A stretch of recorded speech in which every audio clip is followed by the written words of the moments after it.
নমস্কার বন্ধুরা, welcome back to our channel. আজ আমরা পাহাড়ের অসাধারণ সৌন্দর্যের মাঝে রয়েছি, যেখানে প্রকৃতির রূপ আমাদের যেন মুগ্ধ করছে প্রতিনিয়ত। পাহাড়ের এই মনোরম পরিবেশ, একদিকে শীতল হাওয়া আমাদের মনকে প্রশান্তি দেয়, আর অন্যদিকে সবুজের সমারোহ এবং নীল আকাশ যেন আমাদের এক অন্য জগতে নিয়ে যায়। এই পাহাড় শুধু প্রকৃতির সৌন্দর্যই নয়, বরং স্থানীয় মানুষের সরল জীবনযাত্রা, তাদের সংস্কৃতি, বৈচিত্র্য আর আতিথেয়পরণতার ছোঁয়া আমাদের মুগ্ধ করে। চলুন এই সফরে আমরা পাহাড়ের আঁকাবাঁকা পথ ধরে চলি, আবিষ্কার করি স্থানীয় জীবন, খাদ্য, সংস্কৃতি এবং পাহাড়ের প্রতিটি কোণে লুকিয়ে থাকা অসাধারণ সৌন্দর্য। তো আমরা প্রথমেই হোমস্টেতে ঢুকে একটু চা খেয়ে নিলাম। চা না খেলে তো এনার্জি আসে না। চা খেয়ে নিয়েই আমরা বেরিয়ে পড়লাম আমাদের আজকের সাইট সিন।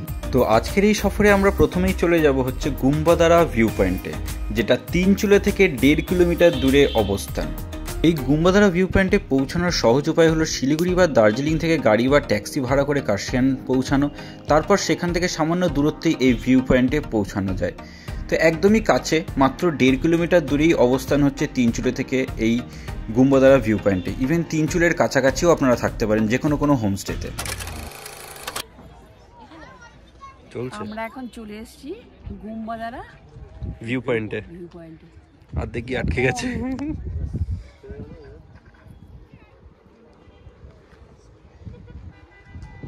তো গুম্বাদারা ভিউ পয়েন্টটি পশ্চিমবঙ্গের দার্জিলিং জেলার একটি মনোরম পর্যটন স্থান। এটি কার্শিয়াং শহরের খুব কাছাকাছি অবস্থিত এবং এই ভিউ পয়েন্টটি থেকে হিমালয়ের অপূর্ব দৃশ্য উপভোগ করা যায়। বিশেষত কাঞ্চনজঙ্ঘার পর্বতের দৃষ্টিনন্দন দৃশ্য এখান থেকে স্পষ্টভাবে দেখা যায়, যা পর্যটকদের মুগ্ধ করে তোলে। গুম্বাদারা শব্দটির অর্থ হল মঠের উপত্যকা। এই স্থানটি মূলত একটি শান্ত এবং নির্জন পরিবেশের জন্য পরিচিত, যেখানে প্রকৃতির সান্নিধ্য পাওয়া যায়। এখানে একটি প্রাচীন বৌদ্ধ মঠও রয়েছে, যা স্থানীয় সংস্কৃতি এবং ইতিহাসের প্রতীক। গুম্বাদারা ভিউ পয়েন্টের বিশেষত্ব হলো এখান থেকে সূর্যোদয় এবং সূর্যাস্তের দৃশ্য।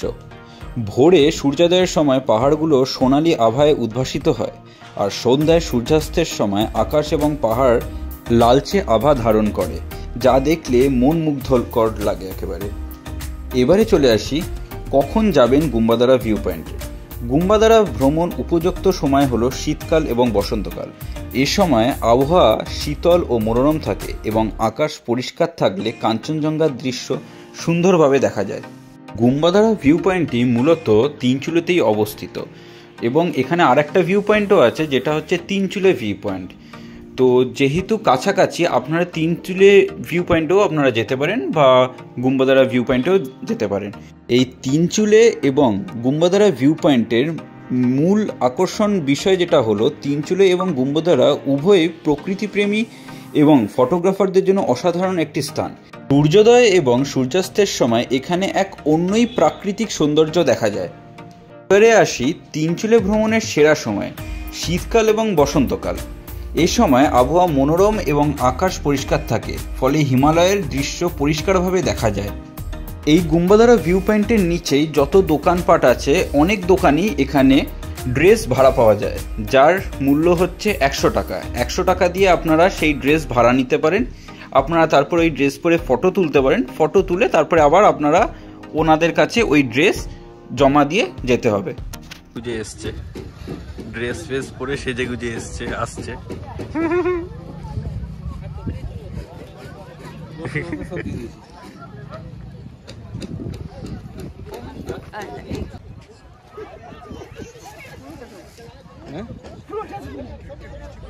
বৃষ্টি পড়তে শুরু করে দিয়েছে অলরেডি। এরপরেই আমরা চলে যাচ্ছি Lamahatta eco park. Lamahatta eco park পশ্চিমবঙ্গের দার্জিলিং জেলার একটি জনপ্রিয় পর্যটন কেন্দ্র।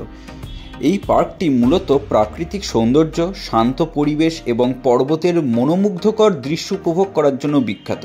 তো এই লামাহাটা ইকো ফরেস্টে ঢুকতে গেলে ফার্স্টে আপনাদের একটা টিকিট কেটে নিতে হবে, যেটা হচ্ছে এন্ট্রি ফি। আপনাদের 20 টাকা করে পার হেড লাগবে। তো আগেই টিকিট কেটেই তারপর আপনারা ঢুকতে পারবেন।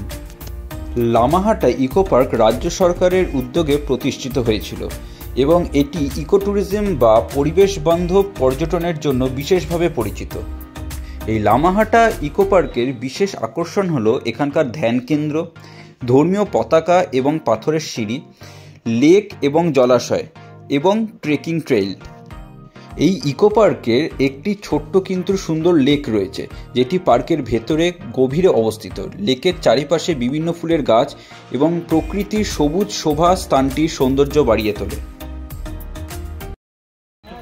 এখানে ওঠার পর পুরো পরিষ্কার, ওখানে কাঞ্চনজঙ্ঘাটা দেখা যায়, বাট আজকে মেঘলা বলে কাঞ্চনজঙ্ঘাটা দেখা যাচ্ছে না, বুঝছেন? পুরো মেঘ, একটু আগেও পরিষ্কার ছিল, বাট এখন এসে হয়ে গেছে, মেঘ এসে গেছে, হাঁপিয়ে গেছি পুরো। লামাহাটার চারপাশে ট্রেকিং ট্রায়াল বা ট্রেকিংয়ের ব্যবস্থা কিন্তু রয়েছে। পর্যটকরা এই পথে হাঁটতে পারেন এবং পাহাড়ের ওপর থেকে দার্জিলিং এবং কালিম্পংয়ের অপূরূপ দৃশ্য উপভোগ করতে পারেন। এই ইকো পার্কটি প্রকৃতির সাথে মিলেমিশে সময় কাটানোর জন্য এবং মানসিক শান্তি পাওয়ার জন্য এক আদর্শ স্থান।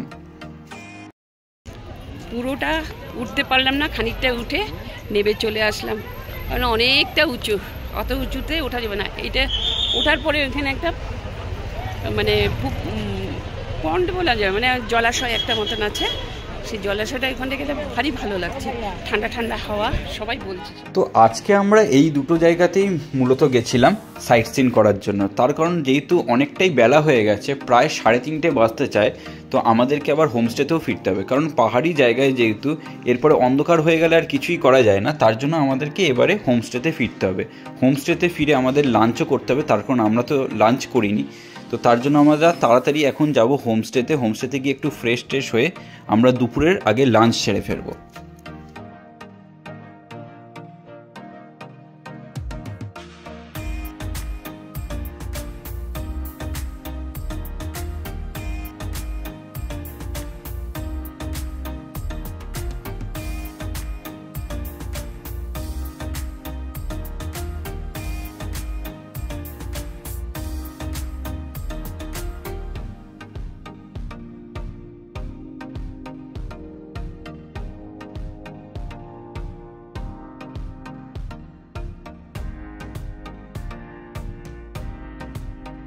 তো আমরা পৌঁছে গেলাম আমাদের হোমস্টেতে। তখন অলরেডি ঘড়ির কাঁটায় 3:30 বেজে গেছে, তো অনেকটাই লেট হয়ে গেছে, তার কারণ আমাদের এখনও লাঞ্চ হয়নি। তো আমরা ঢুকলাম, ঢোকার পর আবার এক রাউন্ড চা হলো। চা হওয়ার পর আমরা বেসিক্যালি আমরা এই ভিউটা এনজয় করতে করতে চাটা খাচ্ছিলাম। মানে একটু আগে পুরো ক্লিয়ার ভিউ ছিল, তারপরেই পুরো মেঘে ঢেকে গেল। এরপরে আমরা যাব হচ্ছে খেতে। তো আমরা হোমস্টেতে ফিরে এসে একটুখানি রেস্ট নিয়ে একটু আমরা চান টান করে নিয়ে আমরা চলে এলাম ডাইনিং স্পেসে। দেখতেই পাচ্ছেন ওনারা অলরেডি সমস্ত কিছু সাজিয়ে দিচ্ছে, খাবার দাবার নিয়ে আসছে আস্তে আস্তে করে। এই হোমস্টেতে স্থানীয় খাবারের স্বাদ একেবারে ভিন্ন। বাড়ির মতন করে রান্না করা সরল অথচ সুস্বাদু খাবার, যা হৃদয় জুড়িয়ে যায়। প্রতিটি পদেই রয়েছে স্থানীয় স্বাদ আর আদর। এখানে থাকলে একেবারে ঘরের খাবারের স্বাদ পাবেন। টাইট হয়ে গেছে। এইটা হচ্ছে ভাত, একদম গরম গরম ধোঁয়া ওঠা।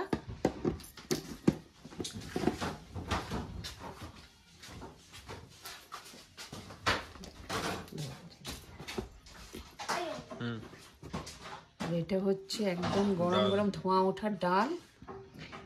এই মেঘলা দিনে একদম গরম গরম পাতে পড়বে হচ্ছে গরম গরম ডাল, আন্ডা কারি, মানে ডিম। আর হচ্ছে এটা কি আছে দেখি,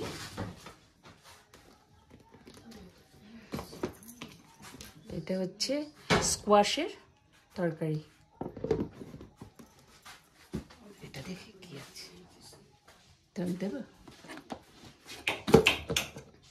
আর এটা হচ্ছে সোয়াবিনের তরকারি, সাথে এটা কি ঘি না না কোনো চাটনি, আই গেস। দে ধর, এটা বললি, বলা হয়ে গেল। আর এটা হচ্ছে চাটনির সাথে, এটা হচ্ছে একদম লাল কাঁচা পাকা লঙ্কা, জানি না কতটা ঝাল। এটা হচ্ছে নমক, আর এইটা একদম পাঁপড় ভাজা, ঠিক আছে। আর সুন্দরভাবে এখানে ডেকোরেট করা, একদম হ্যাঁ একদম ডেকোরেশন করে দিয়ে দিয়েছে। সাথে হচ্ছে ছোট ছোট ওই যে গ্রিন কালারের বাটি, আর এটা দিয়ে একদম এইভাবে নিয়ে নেব। আর এটা কিভাবে নেব তোমাদের দেখাচ্ছি, এই দেখো।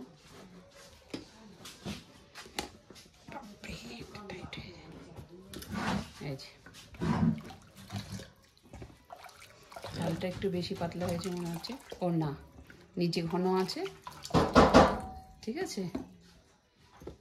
জায়গাটা এত সুন্দর সাজানো। অ্যাম্বিয়েন্সটা দেখো, খাওয়ার জায়গায় এখানে তোমরা কিন্তু বসেও খেতে পারো। এদিকে বাইরে ভিউটা রয়েছে, ভিউটা দেখতে আমার কথাটা বলতে বাইরের ভিউটা মানে অসাধারণ ভিউ। এই দেখো বাইরের ভিউটা কি সুন্দর, একদম পুরো মেঘ হয়ে গেছে। একটু আগে কিন্তু একদম পুরো পরিষ্কার ছিল। আর এদিকটা আমাদের একদম খাওয়ার টেবিল রয়েছে, ওই দিদি সব সার্ভ করছে, সবাই এসে যাচ্ছে এক এক করে। আমরা ডাইনিং টেবিলে উপস্থিত, চলো খাই। দেখাতে হবে এটা একদম কাকা স্যার এরকম করে নেয় না, ছড়িয়ে সব সুন্দর। এবার তুমি দাও, সাইড দিয়ে কেটে কেটে দাও। দাও কাকা সার্ভ করছে। কাকা সার্ভ করে দিয়েছে, কাকা ওপেনিং সেরিমনি করে দিয়েছে, করে ছেড়ে দিয়েছে। নাও নাও তোমরা নাও, তারপরে এদিকে দাও, আমরা নিচ্ছি। খাবার সার্ভ করে দিচ্ছে।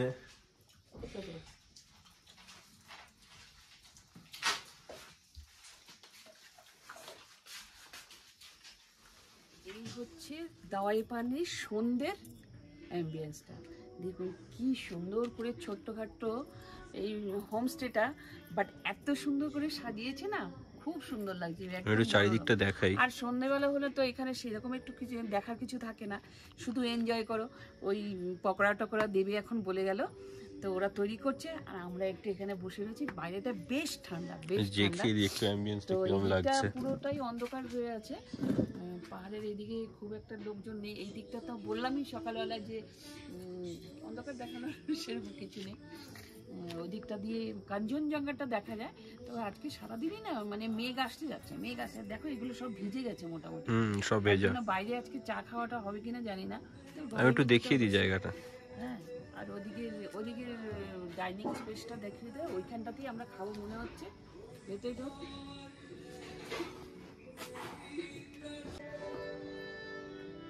এই দাঁড়ানো অবস্থা ভালো লাগে।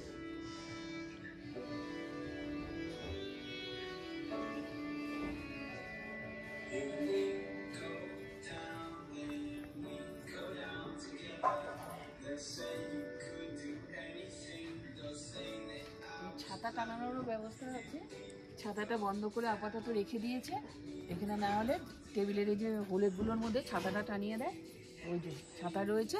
তো এখন যেহেতু আমরা বাইরে বসছি না, সেহেতু ছাতাটা টানানোর কোনো প্রশ্নই আসছে না, ছাতাটা বন্ধ করে ওরা রেখে দিয়েছে। ব্যাক সাইডেও একটা দরজা আছে, দরজা দিয়ে বেরিয়ে দেখো এই জায়গাটা দিয়ে প্রথমে আমরা যেখান দিয়ে এন্ট্রি করেছি সেই জায়গাটা দেখো কি সুন্দর করে সাজিয়েছে।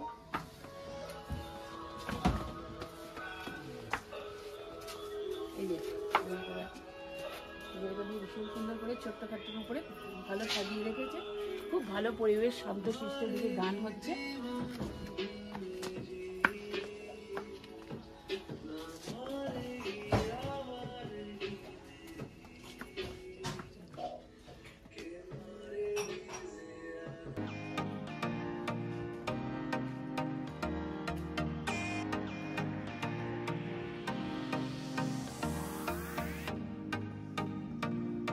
কাজ করছে, চায়ের প্রিপারেশন নিচ্ছে, আমাদের সন্ধ্যেবেলার চা করবে। আর ওই যে চিকেন রেডি আছে, চিকেন করবে আর চা করছে।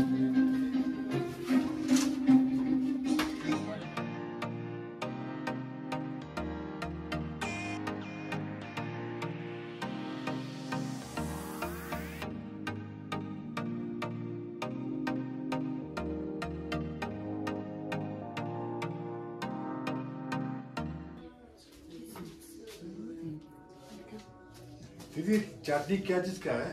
इसमें क्या क्या क्या क्या तिल का है। ओ तिल तिल तिल टमाटर और वो चिल्ली का है। সন্ধ্যেবেলার খাওয়া বসে গেছে। একজন পুরো শীতে একদম কাবু করে দিয়েছে একজনকে, বলেছে কম্বল থেকে আর বেরোবে না। মশা প্রচন্ড ঠান্ডা। কোনটা নিয়েছো? নিপু কোনটা নিয়েছো? খেয়েছো? ও খায়নি তো এখনো। চিনি দেওয়া নেই নাকি? না তুমি দেবে অল্প একটু দাও, ভুলে দাও না, ভুলে এটা চাপে গুলে যাবে, চাপে গুলে চলে এসছে এখানে চিকেন পকোড়া আর চা। চাপ কই? এখানে চাপ নেই কিছু নেই, চাপে কি চিকেন পকোড়াটা কেমন খেতে? ভালো।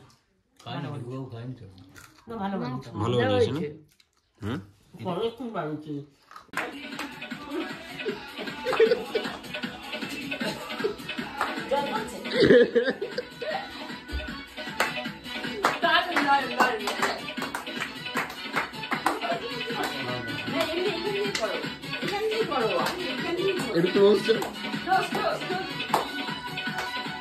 তো এখন অনেকটা পরে আবার আসলাম, বিকেলবেলা স্ন্যাক্স খাওয়া হলো, আমাদের একটু নাচানাচি হলো। এবার আসছি হচ্ছে রাতের ডিনারে। তো রাতের ডিনারে আমাদের এখন হবে রুটি, ভাত, চিকেন, এই সমস্ত যা কিছু হবে আমি তোমাদেরকে শেয়ার করে দিচ্ছি। আর এখন বাজে রাত্রি 10টার সময় আমরা এখন খেতে যাচ্ছি। চলো ডাইনিং টেবিলে তোমাদের সাথে দেখা হচ্ছে। তো চলে আসলাম আমরা আজকের আমাদের রাতের খাবার খেতে। তো রাতের খাবারে আমাদের ছিল হচ্ছে রুটি, যারা ভাত খাবে ভাত, যারা রুটি খাবে রুটি, সেটা আগে ওনাদেরকে বলে দিতে হয় যে কি খাবেন আপনারা। তো আমরা রুটিও নিয়েছিলাম, ভাতও নিয়েছিলাম, তার সাথে ছিল হচ্ছে ডাল, এবং তার সাথে ওনারা রাতলা করে দেয় হচ্ছে চিকেন কষা। ঠিক আছে, দুপুরবেলা যেমন ডিম ছিল সেমনই রাত্রিবেলা হচ্ছে চিকেন কষা, এবং তার সাথে ছিল হচ্ছে আলু ভাজা। মানে খাবারের টেস্ট সত্যি খুবই সুন্দর, মানে একদম ঘরোয়া খাবারের মতন। এই খাবার খেলে আমাদের টেনশন হয়, যেমন বাইরে ঘুরতে গেলে হয়তো একটু খাওয়া ভুলভাল হয়ে গেলে হয়তো শরীর খারাপ করতে পারে, তো এইখানে ওরকম কোনো প্রবলেম নেই। একদম ঘরোয়া খাবার যেরকম আমরা খাই ঠিক সেরকমই এখানে ঘরোয়াভাবে রান্না করে, কিন্তু ঘরোয়াভাবে রান্না করলেও কিন্তু রান্নার টেস্ট হচ্ছে খুব সুন্দর, যেটা একদম মুখে জুড়িয়ে থাকে। তো যেমন দুপুরবেলা আমরা খেয়েছিলাম হচ্ছে স্কোয়াশের তরকারি, তো রাত্রিবেলা স্কোয়াশের তরকারি দেয়নি, আলু ভাজা দিয়েছিল। আমাদের তো মোটামুটিভাবে এমনিতেই পেট ভরেছিল, তার কারণ তোমরা অলরেডি ভিডিওতে দেখেছো যে সন্ধেবেলা স্ন্যাক্স খুবই ভালো দিয়েছিল, যেমন হচ্ছে চিকেন পকোড়া আর চা। ইভেন আমাদের আবার খেতে ইচ্ছে করেছিল চিকেন পকোড়া, তারপরে ওনারা আবারও চিকেন পকোড়া এসে দিয়ে গেছিলো। ইভেন আমরা আবারও বলেছিলাম যে আরেকবার কি চা পাওয়া যাবে, ওনারা আবারও এসে চা দিয়ে গেছিলেন। তো মানে এইটা আমি জানি না অন্য কোনো হোমস্টেতে পাওয়া যাবে কি না, বাট এই হোমস্টেতে তো পাওয়া গেছে, আমাদের খুবই ভালো লেগেছে, এই জিনিসটা আমাদের খুবই ভালো লেগেছে। তো চলো আজকের ব্লগটা এখানেই আমরা এন্ড করছি, নেক্সট ব্লগে আবার তোমাদের সাথে দেখা হচ্ছে। কিছু ভালো লাগলে লাইক করো, শেয়ার করো আর সাবস্ক্রাইব।